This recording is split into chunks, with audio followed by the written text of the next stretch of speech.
ವಿದ್ಯಾರ್ಥಿಗಳಿಗೆ ಉತ್ತಮ ರೀತಿಯಲ್ಲಿ ಶಿಕ್ಷಣ ದೊರೆಯಲೆಂಬ ಉದ್ದೇಶದೊಂದಿಗೆ ಹಗರಿಬೊಮ್ಮನಹಳ್ಳಿಯಲ್ಲಿ ABS dream India private company limited ವತಿಯಿಂದ ಅಧ್ಯಯನ ಕೇಂದ್ರವನ್ನು ಆರಂಭಿಸಲಾಗಿತ್ತು. ಎಬಿಎಸ್ ಡ್ರೀಮ್ ಇಂಡಿಯಾ ಕಂಪನಿಯ ಸಂಸ್ಥಾಪಕಿಯಾದ ಶಂಷದ್ ಬೇಗಂ ಅವರು ಅಧ್ಯಯನ ಕೇಂದ್ರವನ್ನು ಉದ್ಘಾಟಿಸಿದರು.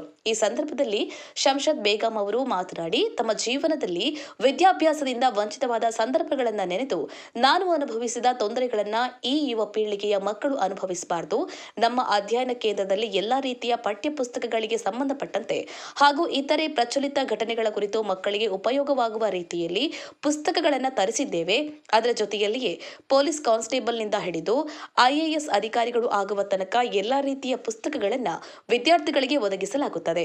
ಅದರ ಸದುಪಯೋಗವನ್ನು ಪಡೆದುಕೊಳ್ಳಬೇಕು ಎಂದು ಮಕ್ಕಳಿಗೆ ಕಿವಿಮಾತು ಹೇಳಿದರು.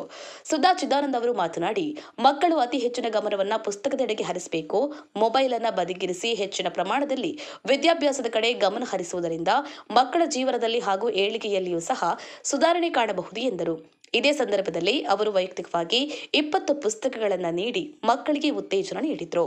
ಕಾರ್ಯಕ್ರಮದಲ್ಲಿ ಸೌಭಾಗ್ಯ ಲಕ್ಷ್ಮಿ, ಸರೋಜ ಹುಸ್ಮನ್, ಮಹೇಶ್ ಜೆಟ್ಟಿ, ಬಾಬು, ಮದನ್ ಮತ್ತು ಸಂಸ್ಥೆಯ ಎಲ್ಲ ಸಿಬ್ಬಂದಿಗಳು ಉಪಸ್ಥಿತರಿದ್ದರು.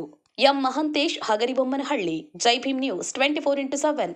ಇದು ಬಹುಜನರ ನ್ಯಾಯಕ್ಕಾಗಿ. ಯಾವುದೇ ಉದ್ಯೋಗ ಮಾಡ್ರಿ, ಅದರೊಳಗೆ ನೀವು ಯಶಸ್ಸು ಗಳಿಸುವಷ್ಟು ಮಟ್ಟಿಗೆ ಸಾಮರ್ಥ್ಯ ಪಡ್ಕೊಳ್ರಿ. ಎಲ್ಲ ಉದ್ಯೋಗಗಳು ಶ್ರೇಷ್ಠವಾದ ಉದ್ಯೋಗಗಳೇ, ಎಲ್ಲದರಲ್ಲೂ ಯಶಸ್ಸು ಪಡಿಬಹುದು.